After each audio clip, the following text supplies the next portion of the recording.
Big Poppy, Clint Miller. Ho, ho, ho, Steve. Ho, ho, ho, here at the whorehouse. Alongside to my left, we got B-Rad. What's up? How far would you go? I tried doing it with them, but I don't know. I got to grow a little bit bigger set before I can do that. The time is near. Race fans, it's time to throw it up on the cushion and get dirty. Live from the Casa de Pork Chop Studios, it's time for Turn 5 Live. Now, your hosts of Turn 5 Live, Stephen Ovens, Clint Miller, and Brad Ovens. And good evening. Welcome to another edition of Turn 5 Live, Tuesday motorsports conversation here on the Performance Motorsports Network. My name is not Steve Evans. Steve will be by a little bit later. He is going to be joining us from the West Coast version of the Casa de Pork Chop. He's going to be coming to us from the Casa de Rice-A-Roni studios in San Francisco a little bit later on in the program. I'm Tom Baker. I am substituting for about an hour or so until Steve is able to join us, and I am joined by our usual cast of characters here, Brad Ovens and Clint Miller. And guys, we are talking dirt, and lots of dirt here tonight, and we're going to get started with what appears to be some growing controversy in New York State amongst the Northeast big block dirt modified set. And interestingly enough, one of the things that came to light yesterday was the fact that that group of modifieds, the Northeast big block dirt modifieds, are actually going to be running a show down at the Golden Isles Speedway in Georgia, here in my part of the country, coming up here in a couple of months. And that's going to be very interesting. 4,000 to win. It's not sanctioned, but I think it should be interesting to see that. That's a beautiful facility at Golden Isles. So we'll talk about that in a moment. But seems to be some controversy. Clint, I'll turn to you first on this, between the Dirt Car Group, World Racing Group, which owns the Super Dirt Car Series, and Brett Deo and his Short Track Super Series group, in the sense that it seems like Dirt Car is making a bit of an aggressive move here to say that any track that schedules a Short Track Super Series show is they're going to pull the dirt car sanction from that track. That's quite an aggressive power play here. It seems like maybe the dirt car group get a little territorial up there. Yeah, I totally agree.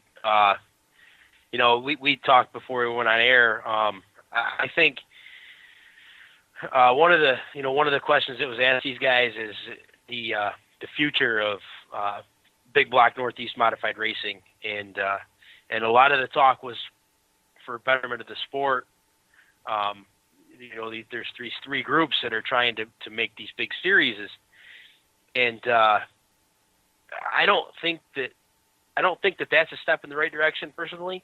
I think when you start trying to limit dirt car sanctioning bodies, and then essentially, you're, like you said, maybe some of the big guys that, would like to run the Deo shows once in a while, all of a sudden, there's going to be, I don't know if the conflict with the dirt car as far as individual goes, but as far as the track goes, they may not want to run there because they're not a dirt car sanctioned body.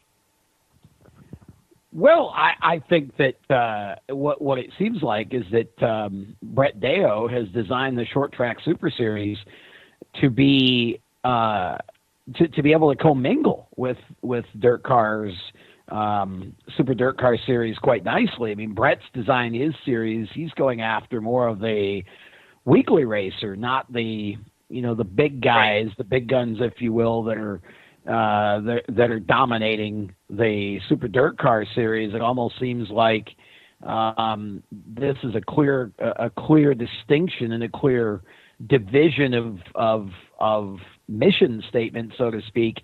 Of course, you've got the Race of Champions Dirt Series as well, I'm not really sure where they quite fit in terms of the controversy. It doesn't seem like they're really directly involved in it. It seems like the Super Dirt Car Series really isn't saying too much about the ROC Dirt Series. They're really more concerned with the Short Track Super Series, and I'm interested really in why that's the case. Brad, you guys have covered some of these shows. What are you seeing, and what are your thoughts on this in terms of the move that it seems like Dirt Car is making to put the squeeze on tracks to not schedule Brett Deo's series? Well, I personally think it's just a case of, I mean, Brett's got the Super Series, and of course they're expanding rapidly, and I think they were averaging over the summer somewhere in the range of 65 to 75 cars a show, which, I mean, that's big block modifieds. That's not including the sportsmen that ran with them and any of the other support series or divisions. And, I mean, 75 big block modifieds at a modified show is just ridiculous. I mean, that's I don't quite know what the numbers that Dirt used to pull back in the olden days.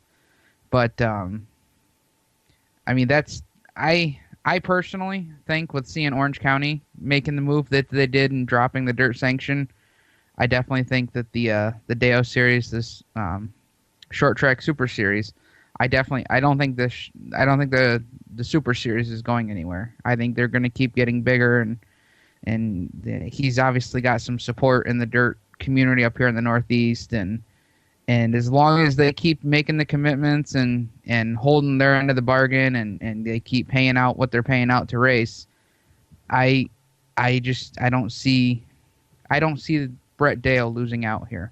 Yeah, and I like the fact, Brad, that they're only, I think it's a 8 or 10 race schedule. I mean, it's not big, but all the events are big, and I think that makes it more affordable for the teams that aren't the high dollar. Like Tom said, it makes it better for the weekly racer that they don't have to travel to 30 some different venues.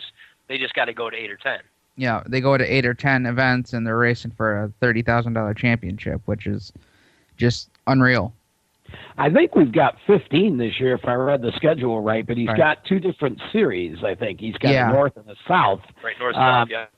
So he's divided it basically into 2 regions, which seems to me to be a wise decision because you have, I think you have 10 in the North region and 5 in the South region, if my memory serves me correctly. And that way people don't have to feel like they have to travel as far to race in the shows. It kind of keeps it as 2 separate regions, which is a neat idea. Why do you think do you think it's the difference in the way the purse is structured all the way through the field, guys? Do you think it's the point fund? I mean, why do you think that he's pulling those kinds of numbers?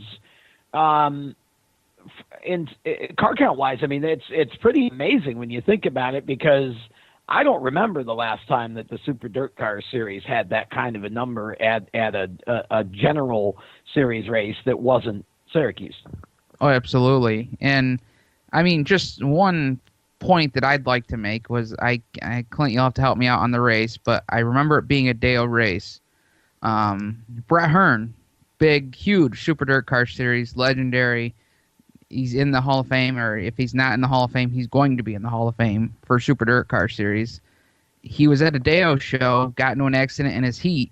There were so many cars at the track, they just packed up and left after the heat, after the accident, because they knew the chances of them qualifying through a D main or a C main was just unlikely to come to the back to do it.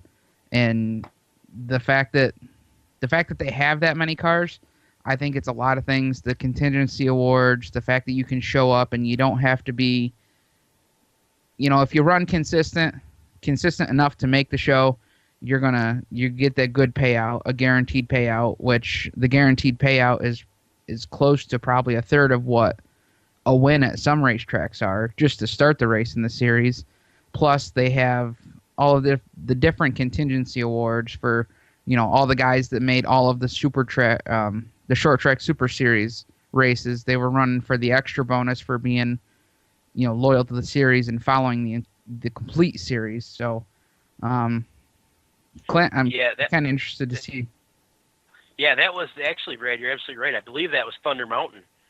Because I think Steven and I went down, and as we were pulling in, we were running a little bit late. There was some, I think Steve had to work late, and we got there late. And as we got there, Brett's guys were loading it up and heading out. So, yeah, I mean, we didn't even get to see the heat race that he was involved in the accident. But, yeah, they just packed it up and went home. You're absolutely right. And, I mean, I can't remember the last time I saw a Super Dirt Car Series, anybody from a Super Dirt Car Series, just kind of throw in the towel and save the equipment and, race another day versus, fixing it and getting out there and trying to qualify. So, yeah, when you've got to start 14th or 16th in a B main, it only takes 2 cars. So, right. Yeah.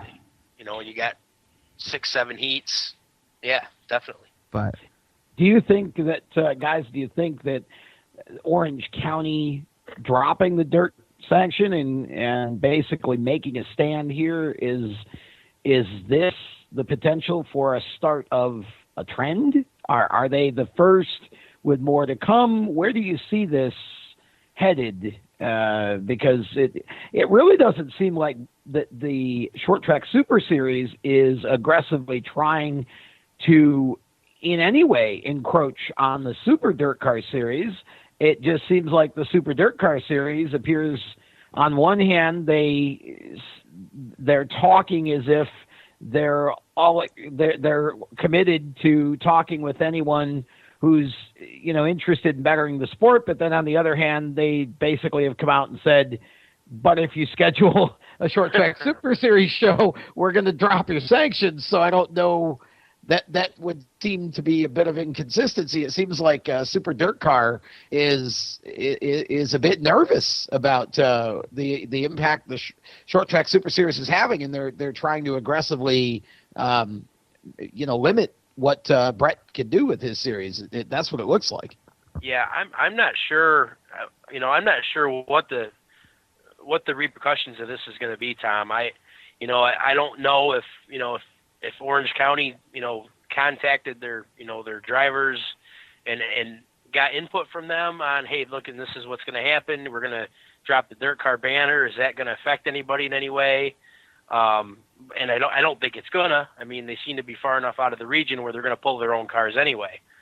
But yeah, I mean, I think it just goes to show you that they're much happier with anything that Brett Deo brought down as opposed to dirt car or road racing group, because the sprint cars didn't have anything good to say about Orange County either, and I'm sure that played a lot into it.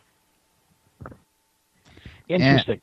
Go ahead, Brad. I kind of think, I don't know if we'll immediately see a bunch of tracks jumping ship, but I think Orange County, being the fact that it is Orange County, and I think Orange County was a big track for the Super Dirt Car Series, especially with the Eastern States and some of the bigger races that they've had down there for Super Dirt Car or with Super Dirt Car. I think it's good, but I think Orange County doing it was good from a business aspect for them, because you've got Empire 100, or not Empire 100, Eastern States weekend, which Eastern States isn't going anywhere. That's going to be at Orange County for as long as Orange County's running. Well, and go ahead, Brad. I'll let you finish. And of course, in my mind, I think it's a no-brainer to have a couple Brett Deo shows thrown in there when you're pulling 70, 80 cars and you're running 8 heats, 9 heats, and I think it's a good business move on their aspect. I mean, they're dropping the dirt car banner, but I mean, how many tracks over the years have we seen drop the dirt car banner? And they're still running. Some of them went back to dirt car. Some of them still aren't dirt car, but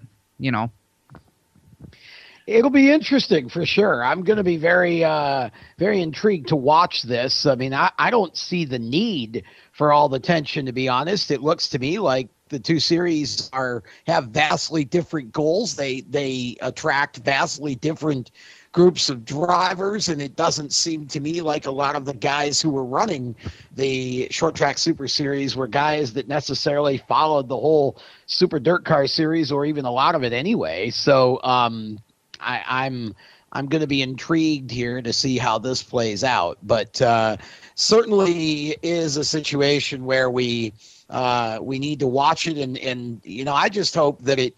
A lot of times when you see this start happening, the sharks end up eating each other, and then it just blows up and is bad for everybody. It has a negative outcome for everybody. I think that, there's more than enough cars up there and enough opportunity for two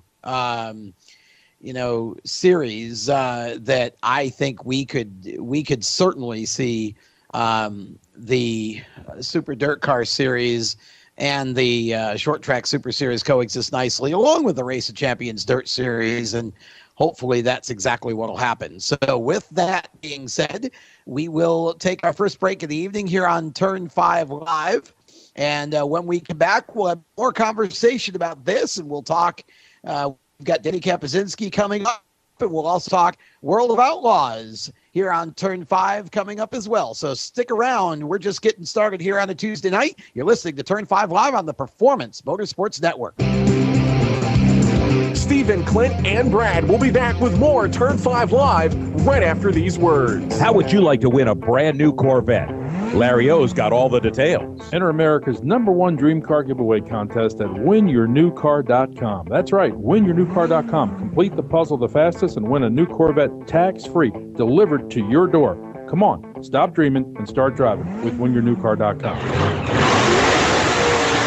We're growing like crazy and need account reps who know their way around agencies, the internet, and social media. Got connections? Or do you know how to get to the decision makers? Are you fearless? We need you. Internet radio, or as we call it, wireless mobile radio, is rapidly becoming the place to be, with almost limitless income potential. So contact us to get involved with the fastest growing professionally produced group of internet radio stations in the world. Your imagination is the only limit here. Call 717-749-0444. That's 717-749-0444. Or you can email us at scorpionradiogroup@gmail.com. You want to ask for Sue. So you finally arrived at the sweet spot in your life. The kids are raised and gone. You have free time, and it's finally time to do something for you. If you've ever considered owning a Corvette but have been putting it off for years, now is the time to act. Isn't this the time to finally get that Corvette you always wanted and drooled and dreamed over? Well, grab the little lady by the hand and take her to Cooper Corvettes. They're conveniently located on Route 1 just off of I-95 and just north of the Marine Corps base. They have lots of pampered and well-maintained Corvettes in inventory. And if they don't have what you want, they'll find it. From classic Stingrays to modern-day cars, Cooper is your one-stop shop. And speaking of shops, they service what they sell. And even if you didn't buy a Cooper Corvette, they'll service your Corvette anyway. Become part of the Cooper Corvette family. Call them at 703-445-1483. That's 703-445-1483. And on the web at coopercorvettes.com. That's coopercorvettes.com, American pride and countrywide. You wouldn't trust your taxes to an uncertified accountant, so why trust your vehicle to an uncertified technician? When you have to take your car into the shop, look for the blue and white ASE sign. That ASE blue seal means the shop employs technicians certified by the National Institute for Automotive Service Excellence. ASE certification is proof that technicians have the knowledge and experience to fix your vehicle right the first time. For more information on finding an ASE Blue Seal of Excellence facility, visit the website at www.ase.com. Creekside Entertainment is the official DJ and photo booth of Turn 5 Live. Stuart Ovens and his staff at Creekside Entertainment are sure to provide you with the very best DJ and photo booth entertainment on the market in the Finger Lakes. Call Stu at 315-481-9700 or CreeksideEntertainmentDJ.com. Book your party, your photo booth with Creekside Entertainment today. Now back to the crew whose studio was named after a dinner entree. Here's Stephen, Clint, and Brad. Welcome back to Turn 5 Live.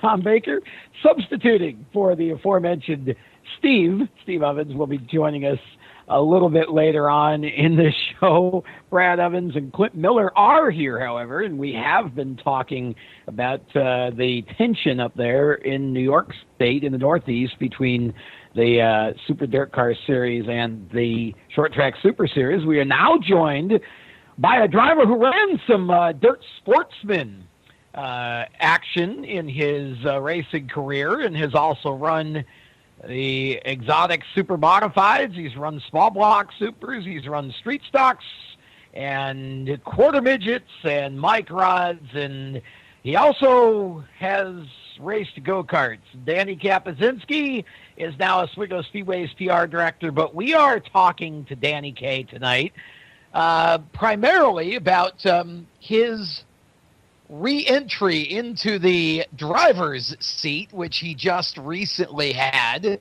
at the New York State Fairgrounds, where the Northeast Indoor Go-Kart Championships took place inside the Center of Progress building. And Danny K, you do realize, right, that go-karts don't have roll cages?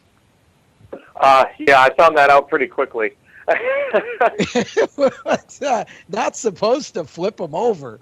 Let's just get this out of the way right off the top. How in the world did you tip a cart?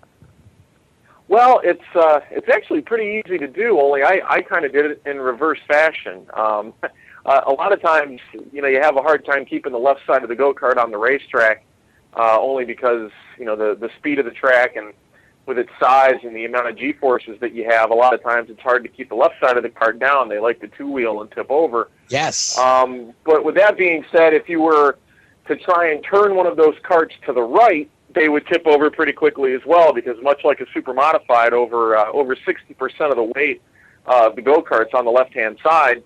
And I kind of got into a bit of a battle with another cart.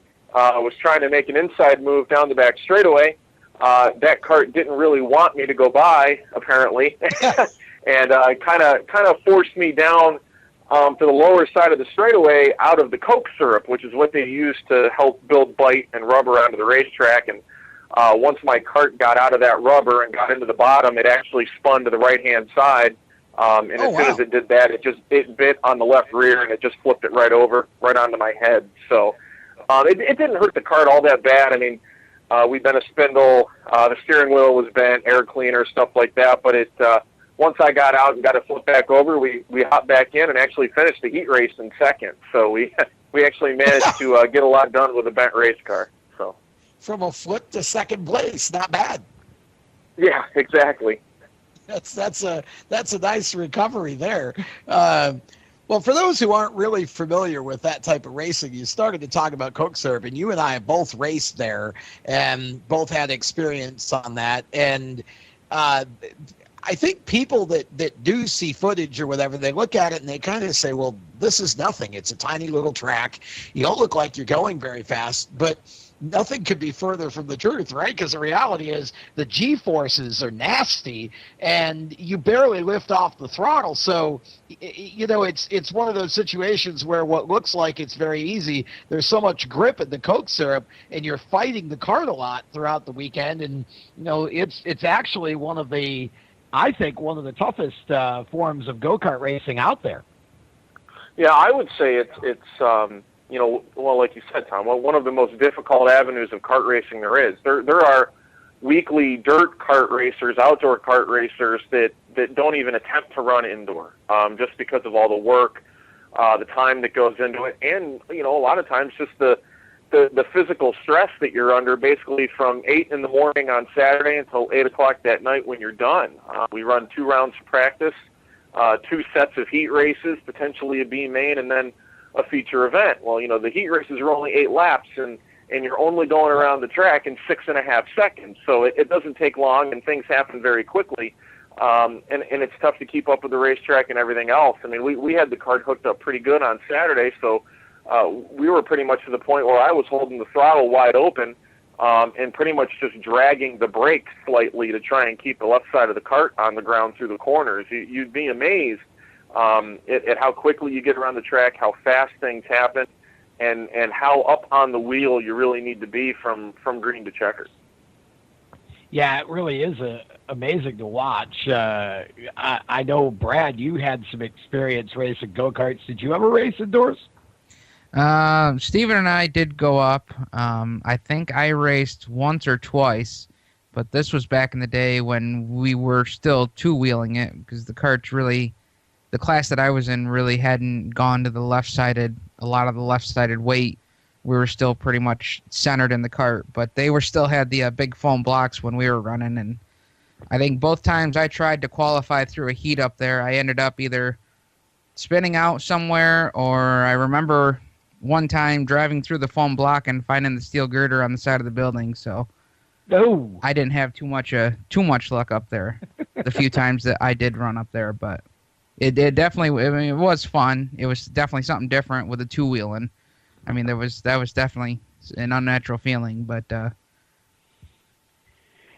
lot of times with a two-wheeling too, guys, you get up on two wheels and people tend to panic. And I know the first couple times it happened to me, I was like, get the boxer change ready, but if you just sort of drive through it, a lot of times it'll settle back down.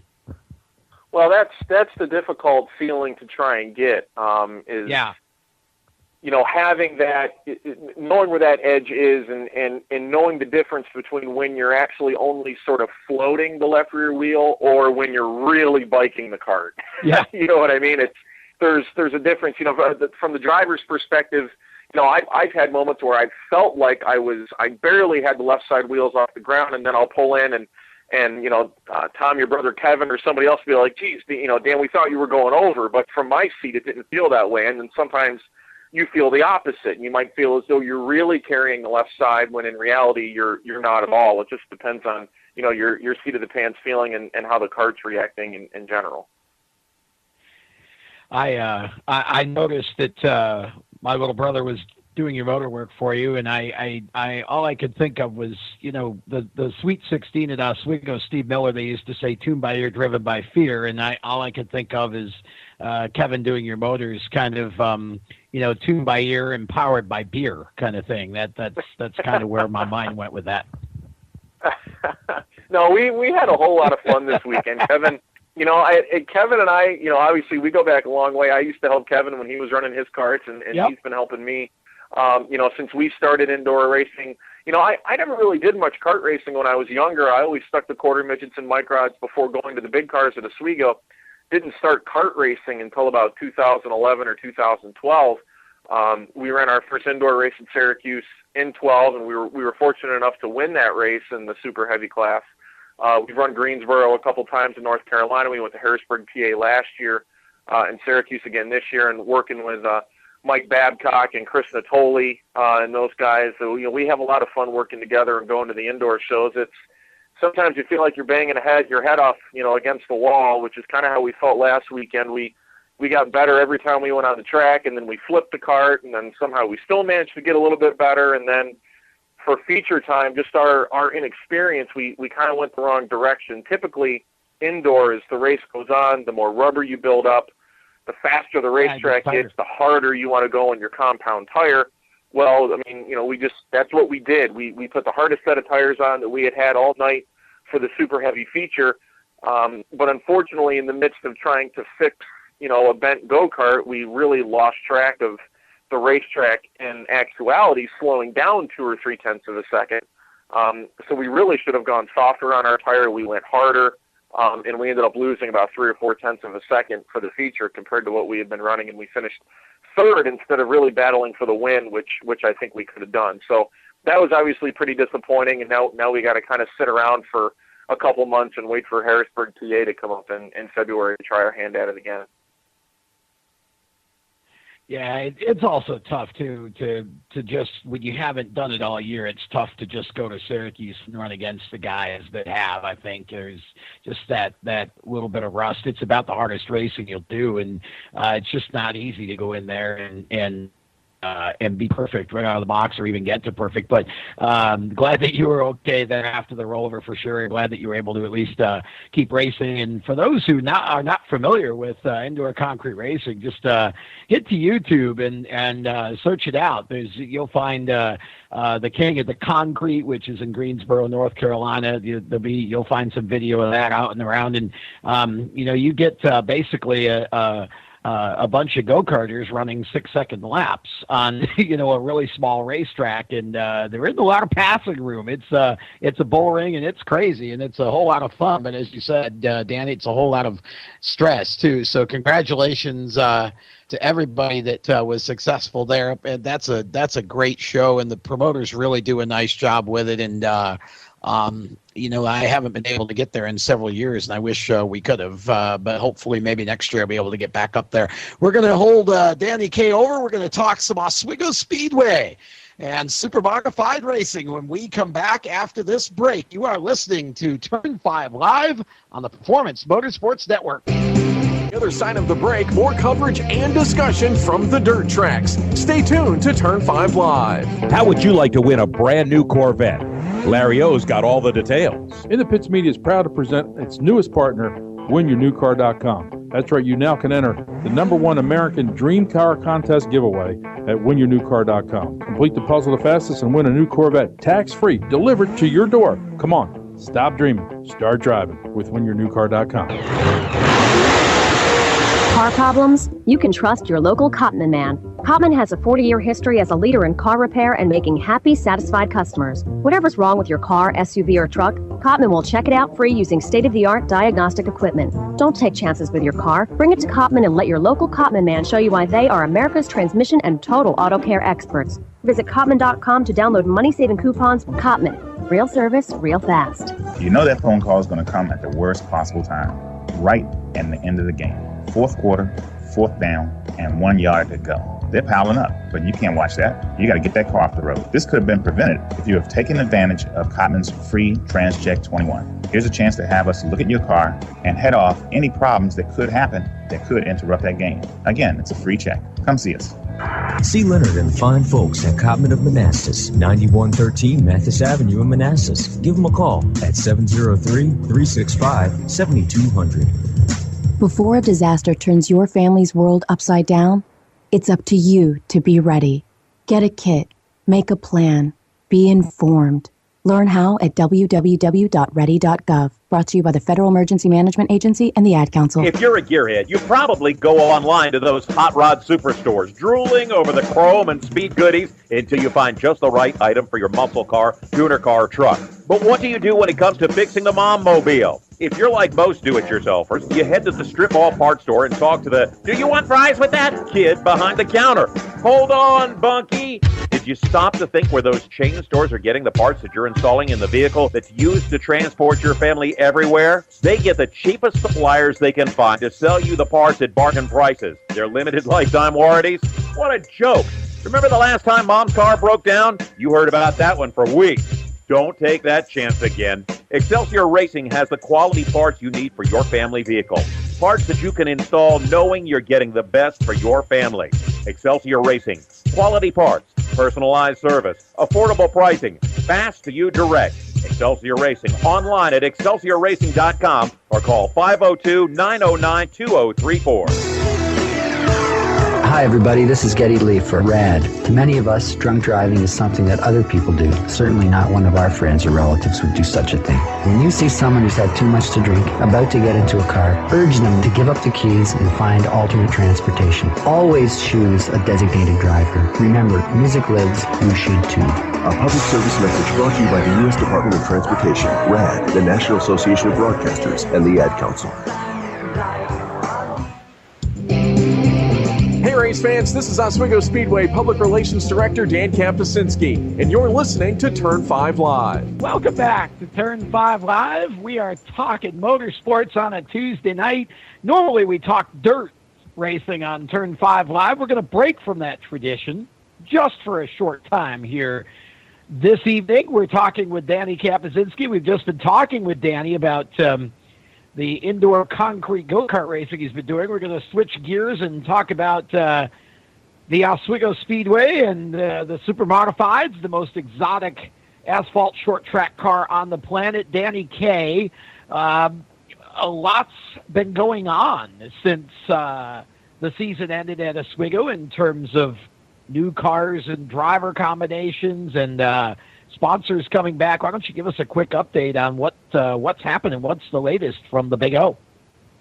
Well, we've had quite a bit going on. The biggest, piece of announcements coming out so far was the schedule being debuted there in November. It's actually, since John and Eric Teresi have owned the Speedway, it's the earliest we've put the schedule out in November, right around banquet time. And, of course, the big highlight, there's two really big highlights on this year's 2015 schedule. The first being that Memorial Day weekend date, the Port City 160, we're going to run the ISMA Winged Super Modifieds and our non-wing Novella Super Modifieds both at the same time on the same night. It's the only place anywhere that you'll be able to see a wing Super Modified event and a non-wing Super Modified event on the same night at the same racetrack. So we're really looking forward to that on Saturday, May 23rd. The Speedway, about 10 or 12 years ago, had, I think, 2 or 3 years of consecutive events where they did run the ISMA and the Oswego Supers together. They put that off for about 10 years, but of course this season is going to be our 65th anniversary, the 65th birthday of Oswego Speedway. So we thought, what better time to bring that back, put it on the schedule one more time.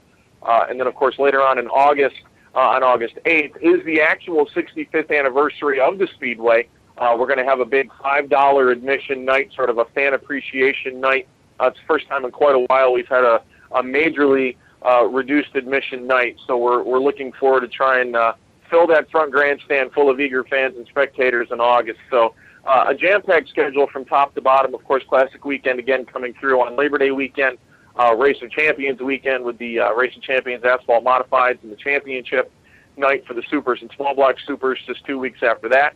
And then couple that along with some new young blood coming into the Super Modified division, particular Logan Ravels, who is the son of Craig Ravels, the former Champaign Memorial champion at the Speedway. Logan actually will be driving the former Lock Crane Services car that was driven last year by Randy Ritzkis, and Logan is going to travel from Brockville, Ontario, every Saturday night to contend for Rookie of the Year. So it's exciting. We're going to have a new 18-year-old driver at the Speedway this year, and a Canadian driver at that who has quite a bit of open wheel experience racing in the NEMA Midget division. So we're excited to have Logan come to the Speedway this year. I think that's really cool. And for those who are listening who may be outside of the Northeast United States area, Oswego, New York is positioned right on Lake Ontario. It's about maybe 2 hours south of the Canadian border. And over the years, Oswego has been known for its basically international audience in terms of the U.S. and Canada, Canadian fans, Canadian racers. That's been something the Speedway's really been known for, and it's neat to see Logan Ravels, who is a young Canadian, as you said, Danny Kaye. It's neat to see him at 18 years old making his debut at the Speedway. And I had a chance to talk to Logan about maybe a month ago. It was right after the news came out that he was going to do this. I reached out and had a conversation with him, and he was really excited. He's not, I think like a lot of other young kids, he'd love to go big-time racing, the NASCAR, the IndyCar, whatever, but he's really excited about racing Supers at Oswego Speedway, and that's really good to see because, there aren't too many Canadians anymore who race at Oswego, and I think, do you guys have any right now on a weekly basis? Well, other than technically we would have considered Randy Ritzkis as a native of Brockville. Of course, he's now a U.S. citizen. Yeah. But I would say it has been since Logan's father, Craig, competed weekly. Probably 5 or 6 years ago. It's been that long since we've had a weekly Canadian competitor for sure. But obviously, occasionally we'll get a Dave McKnight from Brampton, Ontario, a Mike Lichty come down, and of course we've had Ryan Litt come to our classic the last 2 seasons. But Logan will be the first weekly Canadian super modified runner in quite some time. And I can tell you, it's already garnered a lot of attention from our Canadian race fans. They're excited, and it's great to see. Sure, yeah. It's somebody, it's basically a hometown boy to pull for, no matter where you're from in Canada. It's a Canadian racer. So, yeah, it's that native son. And I think it's neat, too, that the ISMA Super Modified Tour schedules come out, and I think it's neat to see some more Canadian tracks coming back onto their schedule, too. I'm hoping that maybe all of this might just over the next 2-3 years generate a little bit more in the way of Canadian competitors at the Big O. Well, that's what I'm thinking, and it was great to see ISMA book a couple of dates at Delaware and whatnot to try and get more of a Canadian swing going on to try and continue and grow the super modified brand as much as we can and try to get it back to the glory days of what we all remember super modified racing as, which was a Northeast Canadian, a Midwest, Ohio, Indiana, and Michigan type of a situation. The hope now is that as Oswego continues to grow and prosper and ISMA is continuing to branch out, that we can eventually get the Midwest form of the super modified to begin to grow and foster out there as well. Yeah, it would be great to see, certainly. And definitely excited about the schedule and really interested in that $5 night you guys are having as well. We haven't seen as much of that in short track racing over the last few years. I think it's just getting harder and harder for promoters to find the courage to do it. But there for quite a while, there was that a lot of them called it pack the track, where they would either, you carload for $20 or, $5 a piece or $1 a piece, whatever it would be. Once a year, you'd see a lot of the tracks do it. I'm intrigued by that, and I think that's really a great way for John and Eric to celebrate the anniversary. And I'm wondering if on that night you guys are planning to have any sort of, is that going to tie in with perhaps the old timers reunion that happens every year? Have you given any consideration to that, making that one event so that you can actually celebrate some of the history with some of the older drivers? Well, the old timers reunion through Jim Liccardi and Jim Ferlito has already been scheduled for its typical King of Wings weekend, but we do intend to be sending formal invitations to all past Speedway track champions in both the super modified and small block super modified division to invite them to the Speedway, invite their families to the Speedway, and make it as much of literally a family birthday celebration in ways between fans, drivers, and teams. We're hoping to announce a couple other special additions to that night as well, to truly, not only make it fan appreciation, try and, introduce the sport to new fans, but at the same time, Tom, I mean, I'm a big buff of the history of Oswego Speedway, just like you. At the same time, we need to celebrate the history and the heritage of the racetrack and the town that has given us such exciting racing and so many memories for now 65 years, which is incredible to think about. Yeah, it really is, to be honest. And speaking of track champions, Otto Sitterly returning for the 2015 season, make that announcement, which kind of settled, I think, something that was at least a little bit of a question mark at the end of the year as to whether he would come back and run, but it looks like he's back full-time for 2015.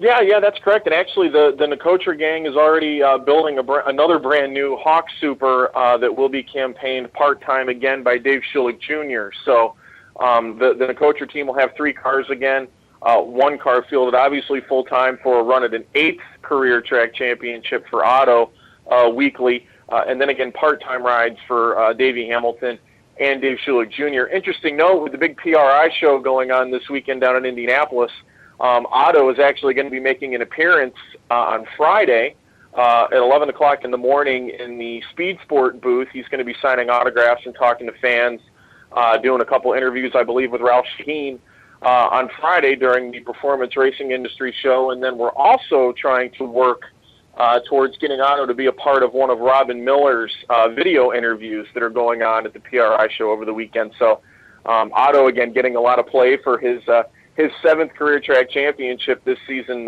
tying him, of course, with Bentley Warren and Jim Champagne. Yeah, and another big classic win as well. So it was a banner year for Otto for sure. Well, Danny, always a pleasure to talk with you on the radio in any way, shape, or form, and looking forward to doing more of it after the first of the year here on the Performance Motorsports Network, and definitely excited about what you got going at the Oswego Speedway for 2015. Thanks for being on with us. Hey, thanks, guys, and have a Merry Christmas. You too. Thanks, Danny K, and see you soon. I'll be up there in a week or so, and you and I'll get together. So that's Danny Kapuscinski, and we are going to be back with some World of Outlaws sprint car talk here on Turn 5 Live, so stick around. Don't go anywhere. You are listening to Turn 5 Live on the Performance Motorsports Network. Stephen, Clint, and Brad will be back with more Turn 5 Live right after these words. How would you like to win a brand new Corvette? Larry O's got all the details. WinYourNewCar.com. Enter America's #1 dream car giveaway contest at WinYourNewCar.com. Complete the puzzle the fastest and win a new Corvette tax-free. Come on, stop dreaming, start driving with WinYourNewCar.com. You hear that? That's the sound of America's only sports car. That's right, it's a Corvette. But not just any Corvette. It's your Corvette. It's that who cares if there's traffic part of your day. And this can be you when you come to Cooper Corvettes. With 60 years of Corvettes to choose from, there's always a Corvette in your budget. And they'll service any Corvette you bring in. Cooper Corvettes on Route 1 just north of Quantico and Triangle. Call, click, or visit CooperCorvettes.com. Hi, this is Jens Scott from Summit Point Kart in Summit Point, West Virginia. If you're looking for a real racing experience on a real racetrack, come out to Summit Point Kart this weekend. For as little as $25, you can get your racing career started. New this year, Summit Point Kart offers the RX 250 capable of over 75 miles an hour. We're open every Friday from 5 p.m. till 9 p.m., Saturday from noon till 10 p.m., and Sunday from noon till 9 p.m. For more information, go to our website, summitpointkartwithak.com, or you can call us at 304-725-5270. Summit Point Kart, your East Coast karting center. In the race of everyday life, it's nice to have the green flag. But drivetrain problems are the pits. A fully remanufactured engine, transmission, or differential from Jasper Engines and Transmissions costs less than a new vehicle and comes with a 3-year, 100,000-mile nationwide transferable warranty. See JasperEngines.com for details and get the green flag in your race of everyday life. See the boys at Chandler & Sons Automotive, 45977 Old Ox Road in Sterling. Give them a call, 703-437-7300. Creekside Entertainment is the official DJ and photo booth of Turn 5 Live. Stuart Ovens and his staff at Creekside Entertainment are sure to provide you with the very best DJ and photo booth entertainment on the market in the Finger Lakes. Call Stu at 315-481-9700 or CreeksideEntertainmentDJ.com. Book your party or photo booth with Creekside Entertainment today. Now back to the Larry, Curly, and Moe of Dirt Track Racing. Big Poppy, Clint Miller. Ho, ho, ho, Steve. Ho, ho, ho, here at the poorhouse. Alongside to my left, we got B-Rad. What's up? Yeah, there we go. He's going to have his hands full tonight, I'm afraid. Everybody's feeling frisky tonight. Stephen, Clint, and Brad. Well, in my case, I think tonight we have Baldy. I'm not sure which one of us was Curly, but it surely isn't me.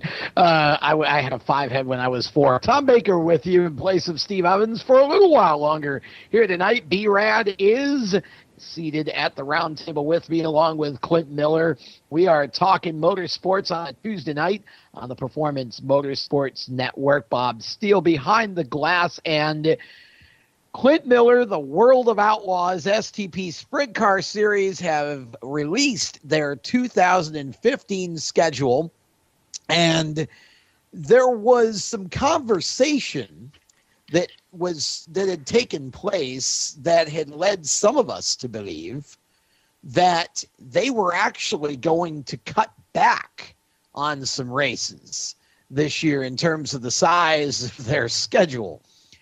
Then the schedule got released, and a lot of those rumors were quickly dashed. I think, 92 races, if I count it right. So no cutting back for the Woo Sprint Car Series this year. In fact, they've added a couple of tracks, and a couple of them up in your neck of the woods in New York, the Weedsport Speedway, the newly rejuvenated Weedsport Speedway and the newly purchased Utica Rome Speedway, both on the schedule. Weedsport on May the 17th, which is one of the the earlier shows for the Outlaws, one of the first swings that way, and then Utica Rome toward the end of the schedule, I think in October. Yeah. The schedule looks great. And like you said, I'm real excited to have some more tracks up here in upstate New York. Weedsport, I was real surprised to see the Outlaws back on the schedule. I thought that when they reopened it, it was just going to be more for the dirt car, sportsmen, the Northeast Modifieds. And then when they announced the sprint cars, it was real exciting and really looking forward to it. Brad, what's your take on the additions of Weedsport and Utica Rome? I don't know that I'm really surprised at the addition of Utica Rome, to be honest with you, because in my mind, that's been a long time coming. It's only been a desire of whoever was running Utica Rome at the time to have them there. I think that's going to be a phenomenal show. Was a little surprised, like Clint, at Weedsport, though. What's your take on that? Utica Rome, I love the idea. I think that Utica Rome is just a fantastic sprint car track. I love going up and watching ESS and the 360s run and the Cole Cup, and I think it's just a fantastic track. As far as Weedsport being added, I don't know the last time the World of Outlaws were at Weedsport, but I think that's also a fantastic track, and just the fact that the history of dirt and dirt car getting their start in Weedsport, I think it's really cool to see the series come in. I don't know if the late models have a show at Weedsport yet or not, but I think it would be really cool to see all three of the major series, the modified sprint cars and late models, to make stops at Weedsport, because Weedsport alone draws fans like there's no tomorrow, and you add a big series like that, I think it's just really good for everybody involved. Oh, I agree. I think they're going to do well at both tracks in terms of fan count. Utica Rome's got a huge, very loyal fan base, and I have to believe that those fans up there are just going to go crazy for the World of Outlaws. That's a big, wide, fast racetrack. Weedsport a little bit tighter, and certainly both facilities much improved in recent years. A lot of modernization at both tracks. Weedsport just here more recently, but Utica Rome certainly within the last 4 or 5 years. And I think the new management at both facilities is just going to make these World of Outlaws shows top notch. And so that should be a lot of fun. When you look at the Weedsport show, you've got an eastern swing in terms of your neck of the woods. They run Eldora Speedway in Ohio on May 8th and 9th, then go to Lincoln Speedway in Pennsylvania for the Gettysburg Clash on the 13th, then to Williams Grove, one of the classic World of Outlaw tracks, for 2 shows on Friday and Saturday the 15th and 16th, including the Morgan Cup on Saturday the 16th, then Weedsport on the 17th, New Egypt Speedway for the Napa Auto Parts Outlaw Classic on the 19th, and then they come down here to the dirt track at Charlotte Motor Speedway for the Circle K NOS Energy Drink Showdown on Friday the 22nd. So that's quite an eastern swing with some major shows that I'm sure are obviously going to bring a lot of the Outlaw regulars are going to come and run those shows. That should be a heck of a month of May for the eastern United States with those shows. Absolutely. I like you were saying, I think you said 92 scheduled events, which is just huge, and there's nothing more I like better than having a big series come up through our section, and a lot of good tracks up here, and keeping dirt car relevant up here, dirt track racing. The interesting thing is that the month of October, on the 10th, you've got their Rolling Wheels up there in Elbridge, New York. Then a couple of open dates on the 16th and 17th. Port Royal on the 24th. Utica Rome on the 25th. And guys, you know what comes after Utica Rome? The World Final. World Finals. Down here at the dirt track at Charlotte. So Utica Rome Speedway show may very well play a very pivotal role in the championship chase because it's the last regular World of Outlaws sprint car show on the schedule before the World Finals. So if there's a title fight, Utica Rome is going to be right in the middle of that on the 25th of October. What better positioning on the schedule could Bill Shea, who just taken over Utica Rome, what better positioning on the World of Outlaws sprint car schedule could he have than to have the last regular points race before the World Final? Oh man, that is intense. Now has the World of Outlaws been to Utica Rome before, Tom? As far as I know, no. I have never seen a World of Outlaws show at Utica Rome. I don't ever remember from growing up in that area. Of course, I don't ever remember a show that there may have been one, but it would had to have been at least 30 years or more before, and I'm not sure that's ever happened. So I just think that's going to be the timing is perfect for that. Boy, a pivot, like you said, a pivotal night like that, going into the World Finals, with your, you're at the end of the season, everything's on the line, everything's on the table, and we're going to a track that we've never been to. That's right, neutral track, yeah. Yeah, it's like you said, that could play a huge role in what goes on for those last 3 races in Charlotte. Well, there's no doubt about that. When you look at what's gone on in terms of some of the announcements, of course you've got some competing again, much kind of like with the big block dirt modifieds we were talking about earlier. You've got some new sprint car series coming in now that already appear as though they're going to siphon some of the guys away from the Outlaws, at least in terms of being Outlaws regulars. But, again, some key announcements. Of course, Steve Kinder retiring. Danny Lasowski will not be running the World of Outlaws series, going over to, the one new series there with his sponsor, which is sanctioning that series. So it's going to be interesting to see who comes back to the Outlaws, but we do know one thing. Donnie Schatz is coming back, and I don't see Donnie being anywhere near done in terms of his career. So I've got to believe he's coming back with a vengeance, trying to win it all again. It took him a long time. I will tell you, though, I have it on good information that he is stepping up his World of Outlaw late model program big time for 2015, and he's still going to run, of course, the full sprint car schedule, but he's going to do a lot more late model racing in areas where the sprint cars are. He's really stepping that up for this year. And I think that's cool. He really enjoys the late model. It was a real challenge for him this year.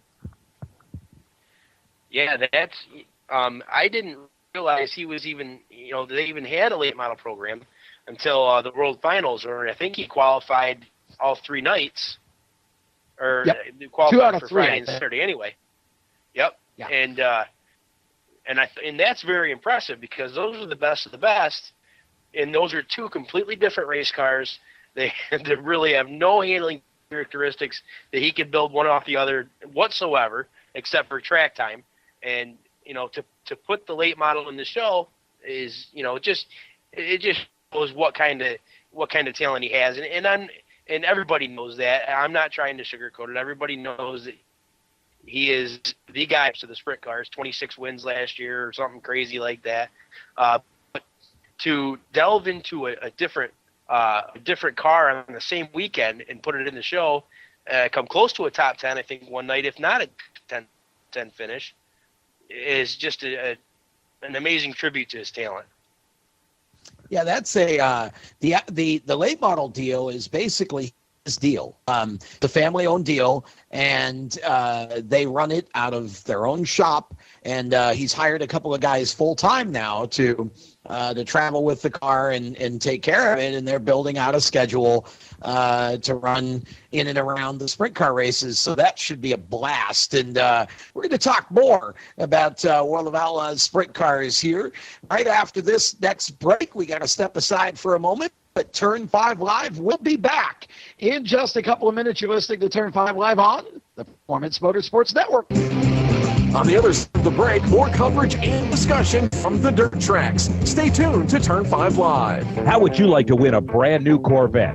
Larry O's got all the details. WinYourNewCar.com. Enter America's #1 dream car giveaway contest at WinYourNewCar.com. Complete the puzzle the fastest and win a new Corvette tax-free. Come on, stop dreaming. Start driving with WinYourNewCar.com. Car problems? You can trust your local Cotman man. Cotman has a 40-year history as a leader in car repair and making happy, satisfied customers. Whatever's wrong with your car, SUV, or truck, Cotman will check it out free using state-of-the-art diagnostic equipment. Don't take chances with your car. Bring it to Cotman and let your local Cotman man show you why they are America's transmission and total auto care experts. Visit Cotman.com to download money-saving coupons. Cotman. Real service, real fast. You know that phone call is going to come at the worst possible time, right at the end of the game. Fourth quarter, fourth down, and 1 yard to go. They're piling up, but you can't watch that. You got to get that car off the road. This could have been prevented if you have taken advantage of Cotman's free TransCheck 21. Here's a chance to have us look at your car and head off any problems that could happen that could interrupt the game. Again, it's a free check. Come see us. See Leonard and fine folks at Cotman of Manassas, 9113 Max Avenue in Manassas. Give them a call at 703-365-7200. Media sales professionals with agency experience. If you're frustrated with your current position, unrealistic quotas, and inept management, if you're a sales machine and you simply will not take no as an acceptable reply, if you're looking for a rapidly growing company with unlimited sales potential for commissions in the hundreds of thousands of dollars, if you're searching for a high-tech, forward-looking, laid-back, but extremely professional organization who appreciate your skills and dedication, we have your next opportunity. Scorpion Radio Group is building a sales team of self-starters who are motivated. Your imagination is the only limit here. Call 717-749-0444 or email us at scorpionradiogroup@gmail.com. That's 717-749-0444 and ask for Sue. Hi, this is Jens Scott from Summit Point Kart in Summit Point, West Virginia. If you're looking for a real racing experience on a real racetrack, come out to Summit Point Kart this weekend. For as little as $25, you can get your racing career started. New this year, Summit Point Kart offers the RX 250 capable of over 75 miles an hour. We're open every Friday from 5 p.m. till 9 p.m., Saturday from noon till 10 p.m., and Sunday from noon till 9 p.m. For more information, go to our website, summitpointkartwithak.com, or you can call us at 304-725-5270. Summit Point Kart, your East Coast karting center. Now back to the Larry, Curly, and Moe of Dirt Track Racing. Stephen, Clint, and Brad. Welcome back to Turn 5 Live. Tom Baker sitting in for Steve Ovens for just a little while longer. We have got Brad Ovens and Clint Miller with us as well, and we have been talking World of Outlaws sprint cars, the 2015 World of Outlaws STP Sprint Car Series schedule is out. We're going to go into, kind of walk through the schedule in a little more detail, just to give you an idea of what looks like it's going to be the key pieces to this. First of all, of course, as always, the Dirt Car Nationals presented by Summit Racing Equipment. 3 days of racing at the Volusia Speedway Park in Florida during the Speed Weeks, February 13th, 14th, and 15th. And Brad, I have never met a single person in the sport who has been disappointed about having to go to Florida for racing in February. It's definitely something that's on my bucket list. I definitely want to get down there sometime, some year, one of these years, get down there and just, I mean, it's just such an event. Just a week's worth of racing, and And then, you could make a twofer out of it and go to the Dirt Car Nationals and then head over to Daytona and, go and see Speed Weeks the week after. I think that'd be a heck of a vacation for me. Well, as I started to say there, sorry to interrupt, I was going to say the way that this gets positioned is this series is basically a weekend series at Volusia Speedway Park, but it's only a part. It builds into Speed Weeks, which ends up encompassing all kinds of different divisions. You got everything from legends cars on the pavement for the younger set to all the way up to, of course, all the stuff at Daytona. It's just a magical time during the to start off the racing season, and always good to get down there. And most of the time, it ends up being warm. I've actually been down there and seen some really cold February temperatures down there, and you kind of look around and go, wait a minute, this is not what I signed up for. But that should be a fun way to start. Then in March, of course, you've got the FVP Outlaw Showdown on the 4th and 5th at the dirt track at Las Vegas, and that's always fun. The Napa Wildcat Shootout on the 7th at Tucson, and a couple of dates at Thunderbolt Raceway in Tulare, California on the 13th and 14th before coming back to Stockton's dirt track for the FVP Western Springs Shootout on the 21st and 22nd, and then they close out the month of March in California as well with a show at Merced Speedway on the 27th of March. The 28th is $7 Speedway, the Mini Gold Cup event, which is always fun as well. And in Antioch Speedway in California on the 29th is the last show scheduled March before we get in April. And another show that's always fun, Placerville Speedway, the Brad Sweet putting on the Placerville Short Track Outlaw Showdown. That's another one that always, whenever they're at Placerville or at Calistoga Speedway in California, the Wine Country Outlaw Showdown that follows it on the 8th, 11th, and 12th of April, respectively. Those shows always entertaining shows for the Outlaw Sprint Cars as well. So that gets us into the month of April, and of course they spend most of their time early in the season, understandably, of course, on the West Coast. They've got a show at King Speedway in Hartford, California on the 17th, the SoCal Showdown at Paris Auto Speedway in Paris, California on the 18th. Then they go to Devil's Bowl, Brad, on the 24th and 25th for the Texas Outlaw Nationals presented by American Racing Custom Wheels. Devil's Bowl is just another one of those tracks for the Outlaw Sprint Cars that is as traditional as it gets, and those are always great shows. Oh, absolutely. We get into the month of May. Salina High Banks Speedway starts it off on the 1st.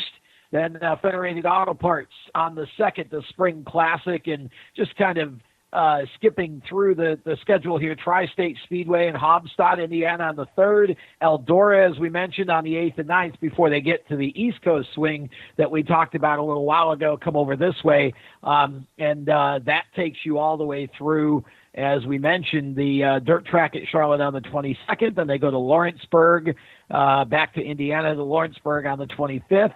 The Kistler Engines Classic at Attica Raceway Park in Attica, Ohio on the 29th, and I-96 Speedway in Lake Odessa, Michigan on the 30th. So that gets you through basically the end of May. And again, just some traditional tracks mixed with some newer tracks there. As we get into the month of June, the action starts to heat up for some of the Midwest tracks. Kokomo, Indiana, Tuesday, June 2nd, the Napa Auto Parts Showdown at I-80 in Greenwood, Nebraska on the 5th. Then they go to Lakeside Speedway in Kansas City, Kansas on the 6th for the FVP Outlaws at Lakeside event. 2 shows the following weekend in Iowa, Crawford County and Knoxville. The first time we see that on the schedule, Knoxville Raceway is on June 13th for the MediaCom Shootout. They've got a show in South Dakota at Husets Speedway on the 14th. Granite City Speedway on the 16th in Sauk Rapids, Minnesota. Then they head to North Dakota on the 19th and 20th, River City Speedway and Dakota State Fair Speedway, and then close out June with a split weekend at 34 Raceway in Burlington, Iowa, and at Beaver Dam Raceway in Wisconsin on the 26th and the 27th. So that's how it looks in June.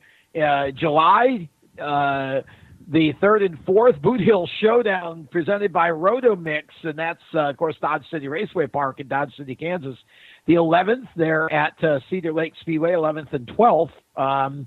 Then the Brad Doty Classic at Lima Land Motorsports Park in Lima, Ohio. Love that show on July the 15th. And then, of course, the night before, the Kings Royal. And the Kings Royal on July 17th and 18th back at Eldora. It doesn't get much better than those two shows, the night before the Kings Royal and the Kings Royal, Brad. Eldora is awesome. Oh, it is. And, I mean, I've worked a couple of the TV shows out here for the Kings Royal, and the never gone to the night before, but I've done 2 or 3 of the Kings Royal, and I'll tell you what, the one year that I think I'll probably never forget was the year Sammy Swindell had the race won, going into turn 3, blows a right rear tire, and Tyler Walker's able to scoot by underneath him and pull out a victory on the Kings Royal. That was just by far an amazing night and a huge disappointment, but I mean, just one of those moments that's going to stay with me for a really, really long time.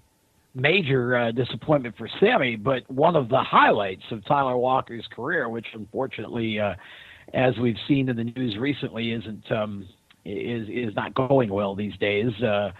So definitely back when he was really, really in a great place, and hopefully eventually he'll be able to find his way back and get back into the seat and go forward here. So, but yeah, that's just an amazing show. And again, as we've talked about, from there, it starts to the Kings Royals, the 18th, the 21st.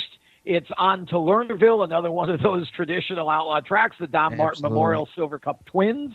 And then Williams Grove for 2 shows on the 24th and 25th. And then to Lebanon Valley, back up there in New York on the 26th of July. And then they go to Canada, Ohsweken Speedway in Ohsweken, Ontario, and Brockville, Ontario Speedway in Canada. The Six Nations Showdown in Ohsweken and Brockville, Ontario as well to close out the month of July. So, just some spectacular racing in July, and they're covering a lot of ground, too, in terms of miles over the course of the month. And spending a good bit of it over here on the East Coast toward the end with the Pennsylvania shows, then Lebanon Valley, and then the 2 shows in Canada. August 1st, they close out the Canada swing at Autodrome Drummond. And then the prelude to the Ironman, another one of those shows on the 7th that you go to Peevely, Missouri. It doesn't matter what is happening at I-55 over in Peevely. It's a great show. And the prelude to the Ironman on Friday, August 7th, and Saturday, August 8th, the Ironman 55, Federated Auto Parts Raceway over in Peevely. And then the Knoxville Nationals, August 12th through the 15th. And there again, that's another show that ought to be on every race fan's bucket list. If you haven't been to Knoxville to see the Knoxville Nationals, you are missing something. Absolutely. I mean, I can surely attest that it's on my bucket list, and I'm sure Stephen would agree, and even Clint. The Knoxville Nationals just even for me, even if it wasn't a Knoxville Nationals event, just to go to Knoxville Raceway would be a huge step and just big, in my opinion. For me, I want to get to Knoxville. Oh, that's an amazing week of racing. Gosh, it's amazing. Junction Motor Speedway, McCool Junction, Nebraska on the 18th of August. Then a couple of more North Dakota shows on the 21st and 23rd, River Cities and Nodak, before they conclude the month of August in Alabama, actually. At Castrol Raceway for the Oil City Cup on the 28th and 29th. And we're going to continue and conclude our look at the World of Outlaws schedule right on the other side of this break. When we come back, more World of Outlaws conversation, and Stephen Evans is going to be joining us shortly as well as we continue to talk motorsports here on a Tuesday night. You are listening to Turn 5 Live on the Performance Motorsports Network. Stephen, Clint, and Brad will be back with more Turn 5 Live right after these words. Hi, this is Jens Scott from Summit Point Kart in Summit Point, West Virginia. If you're looking for a real racing experience on a real racetrack, come out to Summit Point Kart this weekend. For as little as $25, you can get your racing career started. New this year, Summit Point Kart offers the RX 250 capable of over 75 miles an hour. We're open every Friday from 5 p.m. till 9 p.m., Saturday from noon till 10 p.m., and Sunday from noon till 9 p.m. For more information, go to our website, summitpointkartwithak.com, or you can call us at 304-725-5270. Summit Point Kart, your East Coast karting center. In the race of everyday life, it's nice to have the green flag. But drivetrain problems are the pits. A fully remanufactured engine, transmission, or differential from Jasper Engines and Transmissions costs less than a new vehicle and comes with a 3-year, 100,000-mile nationwide transferable warranty. See JasperEngines.com for details and get the green flag in your race of everyday life. See the boys at Chandler & Sons Automotive, 45977 Old Ox Road in Sterling. Give them a call, 703-437-7300. Ever hire, never quit. Lofty goals in this age of shoddy quality, corporate indifference, and built-in obsolescence. It's a beacon of light in a crowded field of mediocrity. The way a company is run is an indication of how you, the customer, is going to be treated. You have a lot of choices when you're searching for auto and performance parts online and at the corner parts store. So why should you buy from Excelsior Racing? Because they're simply the best online parts supplier in the business. If you're looking for selection, ease of ordering, cost, and prompt delivery, look no further. If you have a question, our customer service hotline, staffed by knowledgeable gearheads like you, will ensure that you get what you need to fix or mod your car or truck. With 1,000 suppliers, you're guaranteed to get what you need. First time, every time. Excelsior Racing. Excellence on the track. Excellence on the road.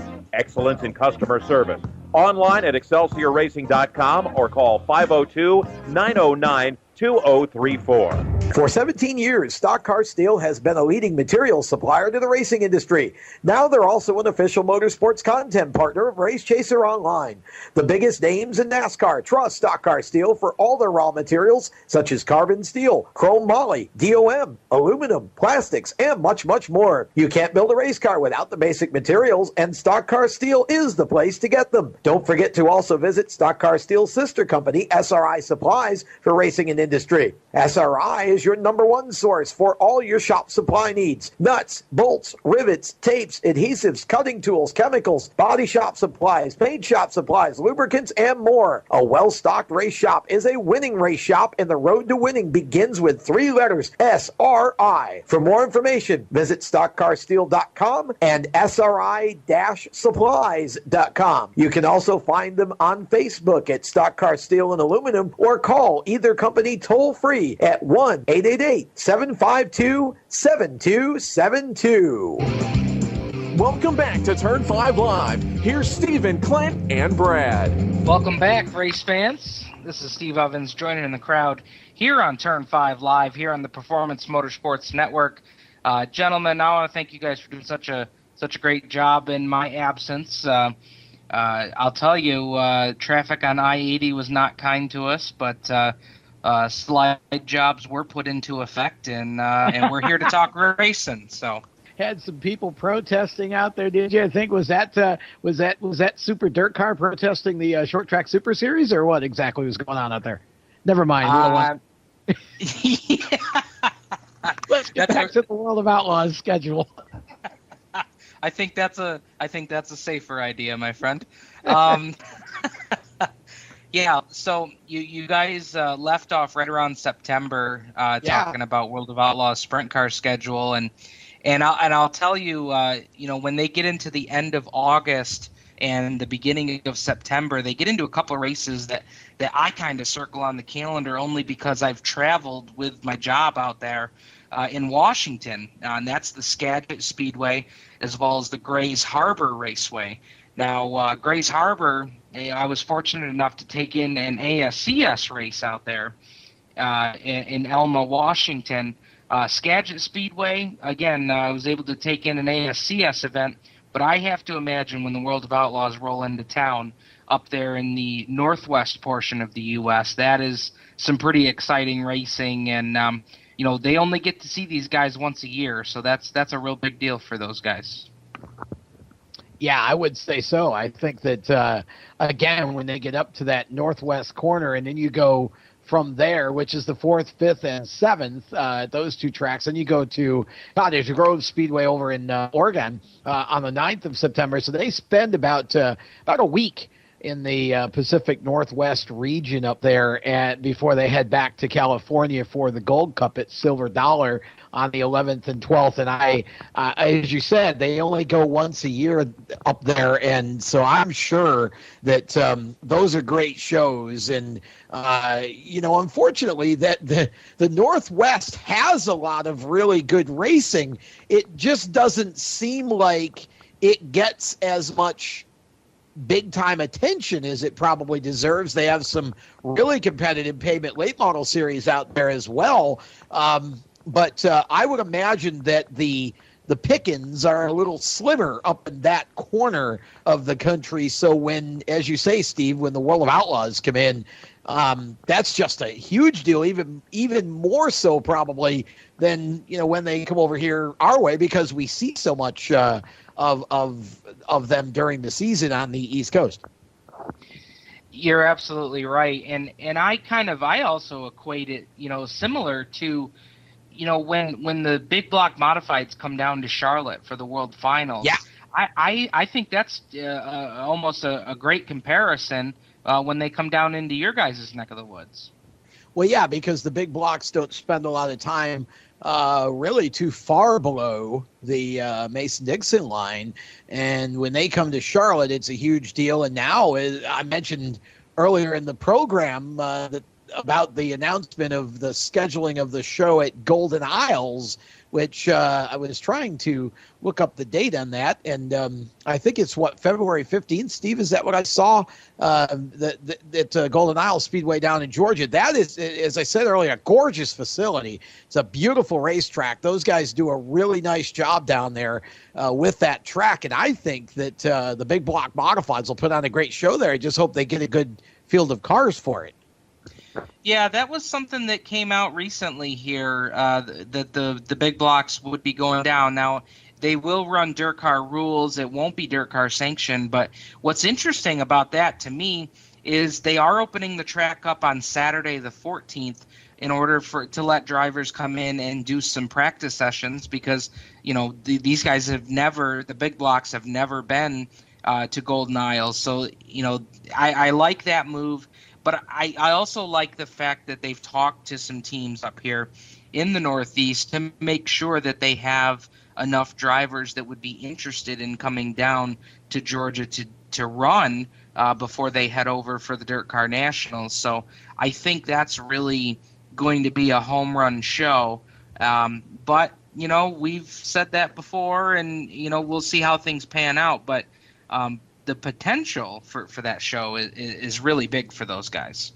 Yeah, I agree. And I've talked with the promoters down there a few times, and I know how hard they work to try and bring as much diversity as they can to their track, and that's just going to be a really interesting and intriguing addition to their early schedule at Golden Isles. Continuing through the September swing for the Outlaws, we mentioned the Gold Cup at Silver Dollar on the 12th. Antioch, back to Antioch Speedway in California on September 13th. Then to the Clay County Fairgrounds on the 18th over in Iowa for the Arnold Motor Supply Shootout. And, of course, the following day, on Saturday, September 19th, they're over in Deer Creek Speedway in Minnesota for the Asgro DeCall, but Clash at the Creek, another show that is always fun on their schedule. And, of course, the end of September on Friday the 25th, back to Eldora.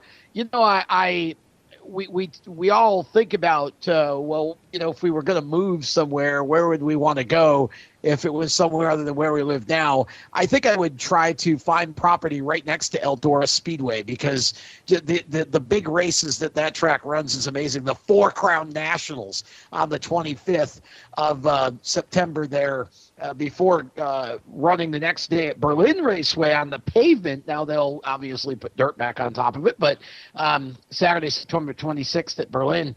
But the Four Crown Nationals, guys, again, another one of the staple Outlaw shows, just an exciting race.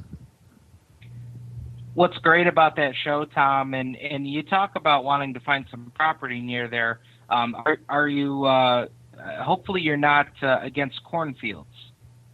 Well, if it meant being able to go to Eldora every time they have a show like this, you do what you got to do, Get one of those little tiny homes that they're selling now, tiny houses, and just plop it in the middle of the field. I mean, whatever it takes. But that's just Eldora is just so lucky, and Tony Stewart, his group, Larry Booz, and Roger Slack, all of those folks at Eldora, just really every year. I mean, that track is so blessed, and what a schedule for September. And we talked about October earlier with the National Open at Williams Grove, the 1st, 2nd, and 3rd. Then that swing to Rolling Wheels, the 2 open dates on the 16th and 17th, and then the 24th at Port Royal and the 25th at Utica Rome. And Steve, before you were able to join us, we talked about how amazing it is if Utica Rome Speedway, Bill Shea coming in first year, he kind of gets saddled with this Outlaw show because it was scheduled before he bought the track. But what better positioning could you ask for? It's the last regular season Outlaw show before we get to the World Final. It is going to be a huge pivotal show in the points battle. So, I mean, you just couldn't ask for a better spot on the schedule than that. I couldn't agree more. And guys, let's look at this 4-track series here. You start on October 1st, 2nd, 3rd at Williams Grove. Then you go to Rolling Wheels. Then you go to Port Royal, and you follow up with Utica Rome. I mean, how awesome is the racing going to be at those 4 tracks alone? You throw Utica Rome into it with being the last regular season race before the World Finals. And really, I think Utica Rome, that's going to be such a pivotal race, because you're going to have guys on the Outlaw circuit who I'm surely have never been to Utica Rome. I would actually be surprised to see just how many actually have been to Utica Rome or have raced at Utica Rome. So you're going to have that whole new facility on the schedule, plus you're going to have the points race, and we don't know what that will be, and hopefully it'll be a little bit tighter of a points race than we saw this year, right? But we'll see what all shapes up. But that Port Royal race. Now, of course, this year at Port Royal, that was where Ryan Smith broke out and got his first World of Outlaws win for the Pennsylvania Posse at Port Royal. So you take Ryan going back to Pennsylvania to try and carry the crown for the Posse, and then they turn around the next night and come to Utica Rome. Just I can't wait for that personally. And now that's not even counting if they throw something in there on October 16th and 17th. That's true. That's true. And as we look over this schedule, guys, I mean, I know they do have those 2 open dates right now, but boy, as you look at the schedule, I mean, it's a pretty impressive and aggressive schedule as it is right now. Do you guys, of course we don't have a crystal ball, but do you guys think that these dates will even be filled in with anything? I would say that there's a pretty good chance that'll happen. I don't think they would have put the TBAs on the schedule, although there's obviously that possibility of using them as some sort of rainout dates, depending on. But surely you're not going to stray very far to reschedule a rainout. If you're over on the East Coast, you're not going to put a rainout date that's too far away. So not really sure, but I would think that they'll probably try to fill those in, and especially again because it's October and you want to run as many point shows as you can. If there's going to be a points battle, you want to be able to have as many shows as you can. So it'd be interesting to see how that works out. Absolutely. And, we're going to talk more about dirt track racing. We've got, actually, gentlemen, we have news that has broke within the last hour coming out of the Canandaigua Motorsports Park. We're going to get to that and more on the other side of this commercial break. You're listening to Turn 5 Live on the Performance Motorsports Network. Stay with us.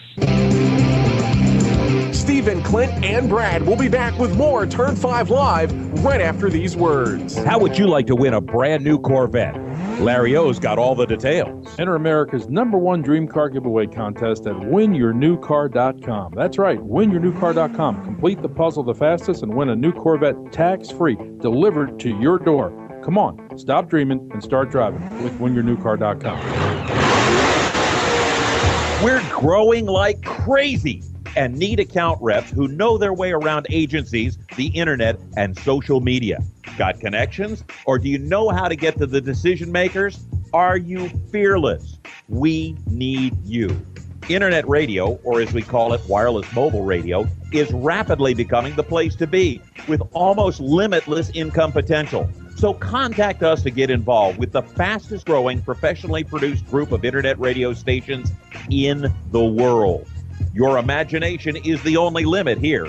Call 717-749-0444. That's 717-749-0444. Or you can email us at scorpionradiogroup@gmail.com. You want to ask for Sue. So you finally arrived at the sweet spot in your life. The kids are raised and gone. You have free time, and it's finally time to do something for you. If you've ever considered owning a Corvette, but have been putting it off for years, now is the time to act. Isn't this the time to finally get that Corvette you always wanted and drooled and dreamed over? Well, grab the little lady by the hand and take her to Cooper Corvettes. They're conveniently located on Route 1 just off of I-95 and just north of the Marine Corps base. They have lots of pampered and well-maintained Corvettes in inventory. And if they don't have what you want, they'll find it. From classic Stingrays to modern-day cars, Cooper is your one-stop shop. And speaking of shops, they service what they sell. And even if you didn't buy a Cooper Corvette, they'll service your Corvette anyway. Become part of the Cooper Corvette family. Call them at 703-445-1483. That's 703-445-1483. And on the web at coopercorvettes.com. That's coopercorvettes.com, American pride and countrywide. You wouldn't trust your taxes to an uncertified accountant, so why trust your vehicle to an uncertified technician? When you have to take your car into the shop, look for the blue and white ASE sign. That ASE blue seal means the shop employs technicians certified by the National Institute for Automotive Service Excellence. ASE certification is proof that technicians have the knowledge and experience to fix your vehicle right the first time. For more information on finding an ASE Blue Seal of Excellence facility, visit the website at www.ase.com. Creekside Entertainment is the official DJ and photo booth of Turn 5 Live. Stuart Ovens and his staff at Creekside Entertainment are sure to provide you with the very best DJ and photo booth entertainment on the market in the Finger Lakes. Call Stu at 315-481-9700 or CreeksideEntertainmentDJ.com. Book your part of your photo booth with Creekside Entertainment today. This is Jared, and you're listening to Turn 5 Live. All right. Thank you, Jared Hill, bringing us back in from the commercial break here on Turn 5 Live. Here on the Performance Motorsports Network, Steve Ovens, Clint Miller, Brad Ovens, bringing you local dirt track discussion here in the Finger Lakes and the Southern Tier, as well as other coverage here in the Northeast. Clint Miller, I want to turn to you right now and talk about some developments that have come over the last couple of days. We just had news break within the last hour, actually, from the Canandaigua Motorsports Park that they will have the Super Dirt Car Series return in 2015, that date being May 20th of 2015. So we know that Jeremy's coming back. We know that all the divisions are coming back. Now we know that the Super Dirt Car Series will be back on the schedule. And I think that was one of the question marks that we weren't quite sure about with Canandaigua yet. You probably could get yourself in trouble trying to assume that the Super Dirt Car Series would be back. But now we know they're going to be back. It'll be on May 20th, and always superb racing at Canandaigua. Oh, yeah. I mean, the weekly shows themselves are can't miss on Saturday nights. That's the big black place to be. But with the Super Dirt Car Series, last year they had the, I guess we can't even really characterize what caused the problem. I mean, everybody can speculate, everybody can guess. But when they dropped last year, it was kind of abrupt, kind of sudden, so you didn't really know. But now that, Super Dirt Car Series to Canandaigua was coming back home, I can't wait to see, 35, 40 big block modifieds, the best in the business coming. It's gonna be awesome. It will be for sure. And speaking of news that we've been getting here recently, Clint, I also wanted to mention, an unfortunate news that we've received here in the last hour as well. Very, very, very well-known late model racer in the Finger Lakes in the Southern Tier. We've lost Ron Baker, famous for the 74 car sponsored by Maple City Dodge. Clint, I was seeing this news as I was making my way to join you guys tonight, and just really unfortunate that we've lost Ron, a gentleman who is a champion and a guy that will be remembered for years to come at Dundee. Yeah, I actually sitting here talking with Jared Hill about it, and Jared and I both concur that he's probably one of the nicest guys in the sport that you'd ever want to talk to. You'd be hard pressed to find anybody more knowledgeable about the sport and about the late model class, and it's soft spoken. It's just a true gentleman, and my prayers go out to Ron's family and the racing community that he's left behind, and it's really tragic. No doubt about it. Ron was actually at the last race of the season at Dundee for the Empire 100 and everything that took place that day. So, even the last race of the season this year, we were able to see Ron out at the racetrack and had the pleasure of meeting him for the first time. And for somebody that, is doing the show like we do now, and to be able to get to meet somebody who has such a huge part of the history of that track was pretty special, no doubt about it. Talking about classes of cars here, Clint, let's get into some other news that's taken place in the last few days and last few weeks. One thing we wanted to talk about was there was a rules meeting for the Woodhull Raceway this past Sunday at the Woodhull Fire Department.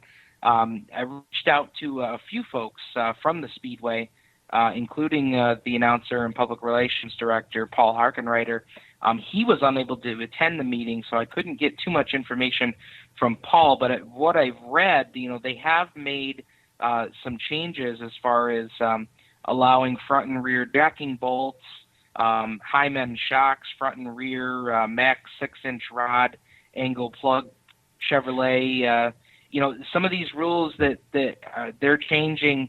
Clint, I'd like to get your reaction. You're probably the most mechanical of the bunch here between, or at least you and Brad are. I'm certainly not mechanically inclined, but based on what you know about the package that they were working with, and with, if this is the case that they've opened up to these things, how big of a change is that going to be for Woodhull? Well, a lot of it depends. Again, Jared Hill and I talked about this extensively today. Straight plug heads as opposed to angle heads, that's where your main difference is in your motor. The piston size, you may get a little more lower end torque, but not near as much as the heads. Now, having said that, Vortec heads are a straight plug head, and they'll put out more power than even the angle bow ties, and they've been allowed to run them for the last few years. So I guess it depends on what you're going to. As far as the Hyman shocks, and that's the stuff that we as in the racing family have tried to get Woodhull to do that. It's just a easier to help the setup of the car, and if you can make the setup for the car better, easier, faster ways to do it. You can do more things, and it'll make the racing better overall. The only thing that I see that they didn't do is they're not allowing the direct drive transmissions. They've adopted all the Yates County rules from the World 100, except for that part of it. No Burt Tran or Falcon trannies are going to be allowed. So, for probably for some of the competitors up there, it's going to be quite a difference. If you want to step up to do that, and it's going to be costly if you want to buy heads. And I think that's like Todd Burgess. That's always been one of his downfalls with changing anything for the street stock classes. Everything seems to cost more money. And, he is right to a point, but when you're only getting 7, 8, 9, 10 cars, something's got to give. And to step back to a more stock car like he was suggesting, I think that, those cars aren't available anymore per se. They're just harder to come by. But the rules, I think the rules package that they went with, I think is more suitable for all the tracks around.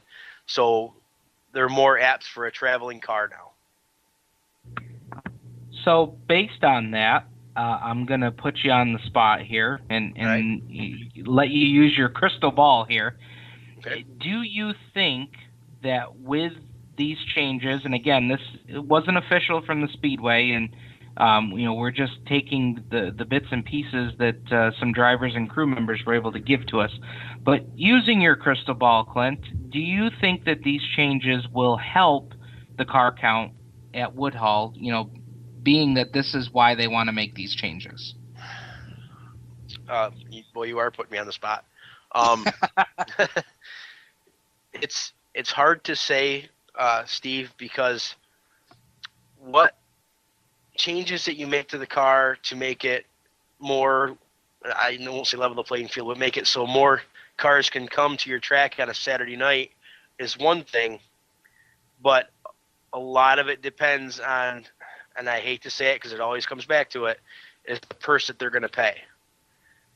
You can put all these cars, or make all these changes, bring all these cars in, but to run for the pay that they've been running for, I don't know if it's worth guys traveling hour and a half, 2 hour distance on a regular basis. Well, that's definitely something to consider, and I definitely think that this is going to be something that we're going to be following up on here on Turn 5 Live is talking to a lot of these street stock guys, because I think, at least locally, I think that is a division that I think that's a division that we're going to see the most change in 2015, and I really believe that the future of that class is going to be determined here in the next, I don't know, Clint, I think the future of the division is going to be decided in the next maybe 2 to 3 years. Maybe that's a little short, maybe it's going to be more like 4 to 5 years, but this class has grown from what used to be, what we used to call them at Dundee as the pro stocks, which was a fairly stock car that you guys would race, and now we're really upping the ante as far as how much these cars cost and how much it costs to keep them out on the track every week. So definitely we're going to be keeping an eye on this for sure. Yeah, we're only, and you asked me, I think you were talking to Kevin Parsons, and you had said, or he had said something about basically going back to the old super stocks. Well, it's a cycle. It's a vicious cycle. But, right now we're only a 3-leak suspension and 10-inch tires away from the way it used to be. And the way it used to be was the best class that Woodhull and Black Rock at the time, Dundee Speedway, whatever, had. So it remains to be seen what's going to be coming in the next couple of years. I will second that. This super stock class was by far my favorite class of anything. Agreed. I got to tell you, on nights when Steve Payne just dominated the modifieds, the super stock division was the race of the night. Yeah, back back then, and you had Earl Hart, Dave Meshuggah, Dale Welty, Dave Fultz, Carl Cleveland, Quinn Sutherland, a handful of other guys that were, the asphalt guys that came in. Alan Crooker. There was 10, 12 guys, 15 guys on a night that could win. Yeah, you're absolutely right there. And like I said, we'll see just exactly where this puts us here in the future.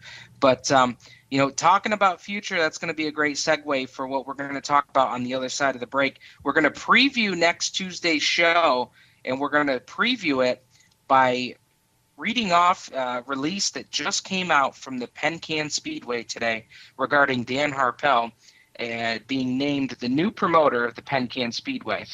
So we will get to more information from the Penn Can Speedway after the break, and we will dive into what this means for racers at Dundee and the Yates County Speedway. You're listening to Turn 5 Live on the Performance Motorsports Network.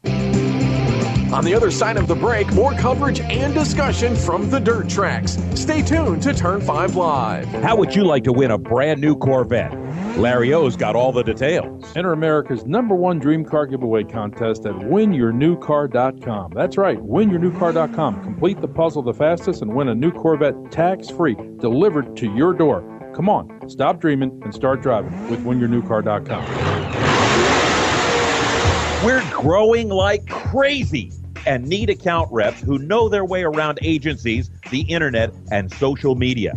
Got connections? Or do you know how to get to the decision makers? Are you fearless? We need you.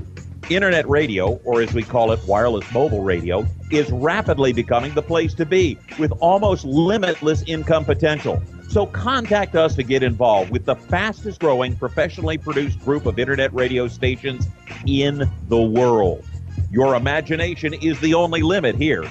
Call 717-749-0444. That's 717-749-0444. Or you can email us at scorpionradiogroup@gmail.com. You want to ask for Sue. So you finally arrived at the sweet spot in your life. The kids are raised and gone. You have free time, and it's finally time to do something for you. If you've ever considered owning a Corvette, but have been putting it off for years, now is the time to act. Isn't this the time to finally get that Corvette you always wanted and drooled and dreamed over? Well, grab the little lady by the hand and take her to Cooper Corvettes. They're conveniently located on Route 1 just off of I-95 and just north of the Marine Corps base. They have lots of pampered and well-maintained Corvettes in inventory. And if they don't have what you want, they'll find it. From classic Stingrays to modern-day cars, Cooper is your one-stop shop. And speaking of shops, they service what they sell. And even if you didn't buy a Cooper Corvette, they'll service your Corvette anyway. Become part of the Cooper Corvette family. Call them at 703-445-1483. That's 703-445-1483. And on the web at coopercorvettes.com. That's coopercorvettes.com, American pride and countrywide. You wouldn't trust your taxes to an uncertified accountant, so why trust your vehicle to an uncertified technician? When you have to take your car into the shop, look for the blue and white ASE sign. That ASE blue seal means the shop employs technicians certified by the National Institute for Automotive Service Excellence. ASE certification is proof that technicians have the knowledge and experience to fix your vehicle right the first time. For more information on finding an ASE Blue Seal of Excellence facility, visit the website at www.ase.com. Creekside Entertainment is the official DJ and photo booth of Turn 5 Live. Stuart Ovens and his staff at Creekside Entertainment are sure to provide you with the very best DJ and photo booth entertainment on the market in the Finger Lakes. Call Stu at 315-481-9700 or CreeksideEntertainmentDJ.com. Book your part of your photo booth with Creekside Entertainment today. This is Rich Sharpstein, and you're listening to Turn 5 Live. Welcome back, race fans, to Turn 5 Live here on the Performance Motorsports Network. Remember, you can always catch us on performancemotorsportsnetwork.com. Click on the Listen Live, and you can also find us each and every week. You can listen just how I listen to it on the way to the hotel here on the PMN app, which is available for both Android and Apple iPhone users. And that's a pretty slick little application, which we get to use here with PMN. So pretty good stuff there. Clint, let's move into a topic that really the news broke today. Actually, it broke at 1:45 in the morning out here, San Francisco time. I found it out in riot country. Yeah, exactly. After I got done checking out all the protesters out in our hotel parking lot, we got the news here. Area Auto Racing News put out their cover for this week's paper, showing that one of the headlines was Dan Harpel given keys to the Penn Can Speedway. Now, Penn Can Speedway posted a press release on their website today entitled Dan Harpel to take control of the Penn Can Speedway. Now, this was something that, as people read this, I don't think people should really be all that surprised about. Penn Can is very close to Dan and his family's location in Kirkwood, New York. Of course, Penn Can being in Susquehanna, Pennsylvania, a pretty short drive for the Harpels to go over and manage the Penn Can Speedway. Reading from the release, Dan Harpel said, "I'm really excited about becoming the new promoter of the Penn Can Speedway and look forward to continuing the rich history and tradition of the track. Reed and Al have done an outstanding job transforming the Speedway into what it is today. Racers and fans can expect a smooth transition with little or no changes. There's a great staff in place, and having worked there as race director for several years, I am confident that we will pick up right where they left off and continue to provide a great night of racing for all to enjoy." That was the quote from Dan Harpel. Now, the line exactly after that, and this is the part that I think all of our fans of the Yates County Speedway need to listen up to. Harpel, who spent the 2014 season as promoter at the Yates County Speedway, plans to continue in that capacity as well in 2015. His three sons, Tyler, Tanner, and Tucker, will all play an important role in the operation of both tracks. Now, I say that to say this. There's been a lot of rumors. There's been more rumors than I can count. Clint, Brad, myself, we fielded questions from everybody. We don't know exactly what the future is for Yates County Speedway, but what we do know is that Dan plans to be able to run both facilities. Now, whether that comes to fruition, Clint, I think we're going to find that out this week, based on everything that we've been told, and some of those rumors that are from sources that are fairly reliable. We're confident that we're going to get some information this week, maybe even early next week. But what I can tell you, folks, is this: Dan Harpel will be on Turn 5 Live next Tuesday night. So one way or the other, we do plan on having Dan on the show next Tuesday, right off the top of the show at 7:30, to come on and talk to us one way or the other. We'll certainly talk about his addition of Penn Can Speedway to his promotion portfolio, and I'm guessing that we will have news by then regarding whether he will continue at Yates County Speedway. Also, what is expected later this week is the banquet information. He has been working hard at trying to put a banquet together for the 2014 season, and Clint, I'm thinking we'll get both of those pieces of news certainly before next Tuesday, but maybe even before the end of the week. I'd like to get your reaction on Dan being named the promoter of Penn Can. My first reaction is, being how close it is to his home, good for him. He's been down there before. He's very comfortable with it. And like you said, they won't miss a beat going into next year. Very respected down there. So for him, that's good. I don't know what to think when I think of him running Yates County as well. I know, and with talking to you, I am using your words, cautiously optimistic. I just, I believe that Dundee, Yates County had such a turnaround this year. Every week the fan count was better. He brought in the big block modifieds, and they put on great shows. I'm definitely hoping for the best. Yeah, and I think that's really the only way to look at it right now is to just be cautiously optimistic. I do put a little bit of stock into the fact that in this press release from Penn Can, it says that his plans are to continue in that capacity at Yates County. So, I don't think that would have been put into Penn Can's press release if there wasn't a chance of that happening. Now, we won't be in any of those meetings that will get us to that point of hearing the announcement of whether he will come back or not. But I feel like it gives us a little nugget to maybe be a little bit more optimistic that those are Dan's plans. But like I said, he will be joining us next Tuesday, right off the top of the show at 7:30. We're going to talk with Dan, and I'm guessing we will be recapping all of the news that is expected to come out. So it would certainly, if a deal is not able to be reached for him to come back to Yates County, that would be a devastating loss to the Speedway after what was really a rebuilding year for the Speedway. Mm-hmm. Agreed. Absolutely. So we'll hope for the best on that one. So that was the news coming out of Penn Can. We talked about Super Dirt Car Series returning to Canandaigua.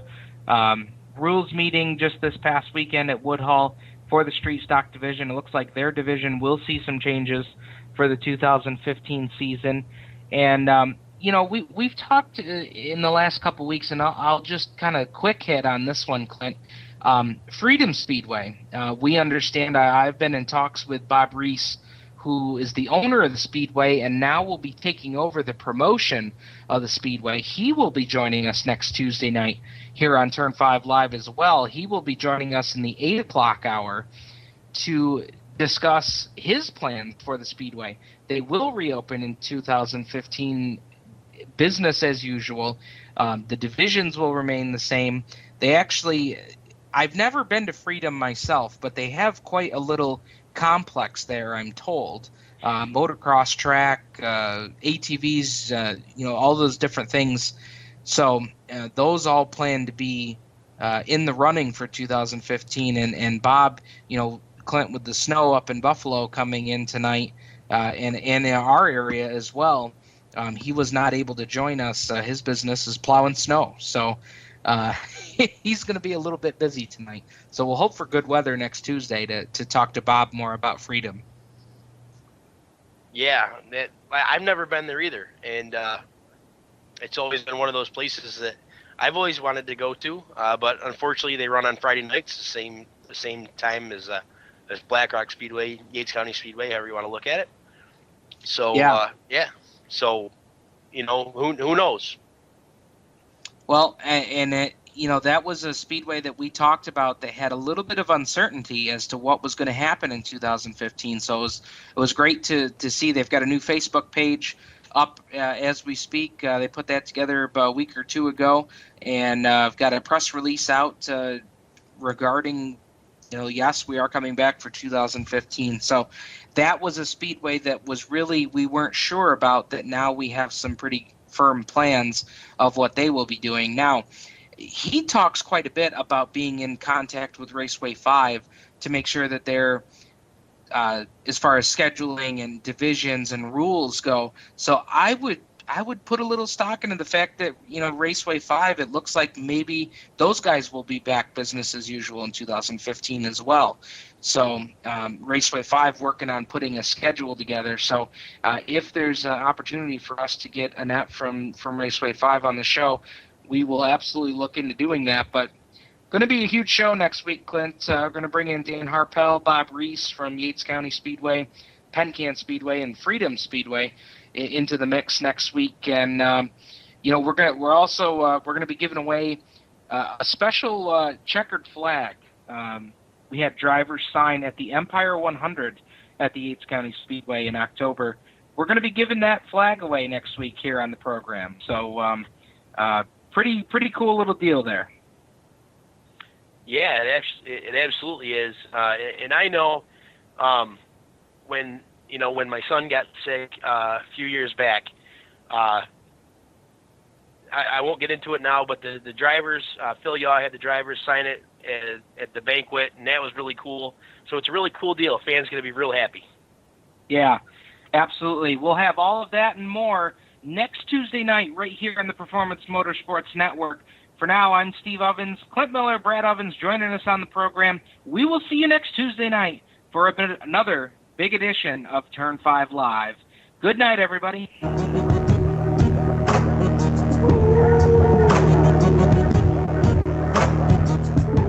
Turn 5 Live is a copyrighted production of the Performance Motorsports Network. PerformanceMotorsportsNetwork.com is a member of the Scorpion Radio Group Incorporated and may not be rebroadcast, replicated, or saved in any media without the explicit written permission of PMN. The opinions expressed on this program are those of the host, co-host, and guest, and do not necessarily reflect those of the management and ownership of either the Performance Motorsports Network or Scorpion Radio Group Incorporated, the advertisers, or marketing partners.